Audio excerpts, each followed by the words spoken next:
जय श्री राम, जय बाबा साहब। मैं विक्रम कुमार बागड़े, राष्ट्र धर्म समाज का एक छोटा सा सेवक। आज हमारे देश के प्रधानमंत्री श्री नरेंद्र मोदी जी का जन्मदिवस है और आज से एक वर्ष पूर्व मैंने एक वीडियो बनाई थी उनके जन्मदिवस पे और उसमें ये कहा था कि मेरी आवाज़ आप तक पहुँचे तो जो कुछ मेरी मांग थी, जो कुछ मेरा मुद्दा था, उस पर आप विचार जरूर करें। आप सभी को पता है मेरा मुद्दा एक ही है, आरक्षण की वर्तमान व्यवस्था में बदलाव। और मेरी बात इसलिए भी ज़्यादा जायज़ है क्योंकि मैं इसी वर्ग से आता हूँ और मैं इस वर्ग में जिस तरीके से निचले पायदान पर खड़े लोगों को देखता हूँ आरक्षण के लिए आज भी हाथ फैलाते हुए, तो मुझे कहीं ना कहीं ये लगता है कि आरक्षण की जो वर्तमान व्यवस्था प्रणाली है वो गलत है। इसका सिर्फ कुछ रसूखदार लोग ही पीढ़ी दर पीढ़ी फायदा ले रहे हैं बड़े स्तर पे, बाकी आज भी पूरा समाज, पूरा कुनबा जो है वंचित है।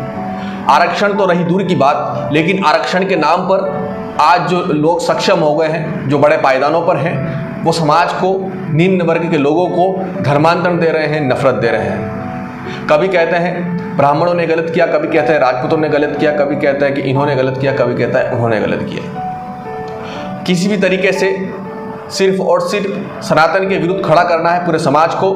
और आज इस मंशा के साथ इस देश में कई दलित आदिवासी संगठन काम कर रहे हैं और वो अपने मंसूबों में कायम भी हो रहे हैं।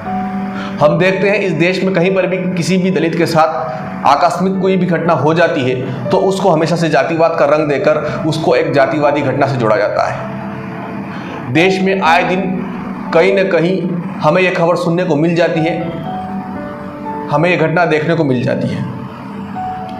मैं एक छोटा सा सेवक हूँ माँ भारती का और मैं इसी विषय को लेकर आपके कई विधायकों के घर, आपके कई सांसदों के घर में गया हूँ। उनके दर पर जाके 10 घंटे 9 घंटे उनका इंतज़ार किया है। मेरा आपके विधायकों और आपके सांसदों के पास जाना इसलिए उचित है क्योंकि एक आपकी ही की पार्टी है जो ये दावा करती है कि वो हिंदुत्व के लिए काम करती है, हिंदूवादी पार्टी है। हम किसी और अन्य पार्टी से ये आस नहीं लगा सकते।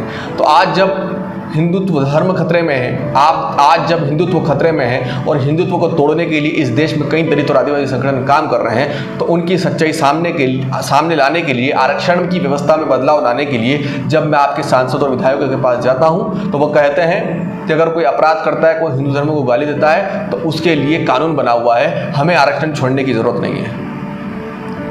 इस देश में कई ऐसे विधायक, कई ऐसे सांसद हैं जो दलित कम्युनिटी से आते हैं, जो SC ST वर्ग से आते हैं और वो आज बहुत सक्षम हो चुके हैं। फिर भी अपने बच्चों की अच्छी कोचिंग करवा के अपने बच्चों को आरक्षण कोटे से सीटें दिलवाते हैं, चाहे वो मेडिकल कॉलेज की हो, चाहे वो फिर किसी सरकारी बड़ी जॉब की हो। तो मेरा कहना यह है, जब कोई व्यक्ति इस देश में लाखों रुपए की कोचिंग की फीस दे सकता है और उसके बाद भी उसी का बच्चा अगर आरक्षण कोटे से फाइट करेगा तो नाली साफ करने वाले का बेटा, चपरासी का बेटा, मजदूर का बेटा उस सीट को कब फाइट करेगा।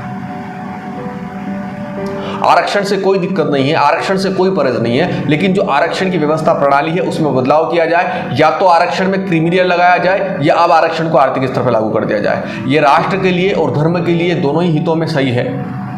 और अगर आपकी सरकार या कोई और सरकार भी हो, अगर सरकार ये करने में मजबूर है तो आप एक ऐसे आयोग का गठन कीजिए जहां पर कोई भी व्यक्ति अपनी पूर्ण इच्छा के साथ, अपने पूरे होशो आवाज़ में अपने आरक्षण के जो फायदे मिलते हैं अपने कास्ट सर्टिफिकेट के साथ उसको जमा करा सकें। आरक्षण छोड़ने के लिए भी एक विभाग की आप बनाइए जहां पर कोई भी व्यक्ति चाहे आकर आरक्षण छोड़ सकता है। वैसे तो मैंने मेरा जाति प्रमाण पत्र जला दिया है, लेकिन फिर भी मैं लिखित में दे सकता हूं कि मैं जीवन भर कभी आरक्षण का कोई फायदा नहीं लूंगा, नहीं मेरे से जुड़ने वाले कोई व्यक्ति लेंगे। ऐसे और अनगिनत देश में लोग हैं जो राष्ट्र और धर्म के लिए सोचते हैं, वो भी आगे आएंगे और वो अपना जाति प्रमाण पत्र या अपना आरक्षण छोड़ने का लिखित में आवेदन आपको देंगे।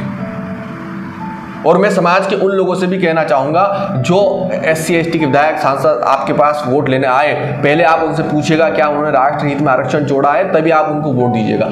अगर ऐसी कोई व्यवस्था की जाए तो इस देश में जो आरक्षण का गृहयुद्ध छिड़ा हुआ है, कहीं ना कहीं उस गृहयुद्ध को कम करने की दिशा में ये पहला कदम होगा। इसलिए मान्यवर, आपसे आज आपके जन्मदिवस पर ये मैं मांग करता हूँ कि एक ऐसे विकल्प रखा जाए, एक ऐसे विकल्प को तैयार किया जाए जहां पर कोई राष्ट्र हित में, धर्म हित में अगर आरक्षण छोड़ना चाहे तो छोड़ सकता है, ताकि लोगों को भी पता चले कि कितना राष्ट्रवादी है, कितना धर्म के प्रति अड़िग है। तो ये मेरी आपसे आज आपके जन्मदिवस पे मांग है और इसी के साथ आपको उज्जवल भविष्य की कामनाएं। आप इसी तरीके से देश का प्रतिनिधित्व करते रहें। आपके ऊपर माँ भारती की, श्री राम जी की, माँ भवानी की, महाकाल की कृपा बनी रहे। जय श्री राम।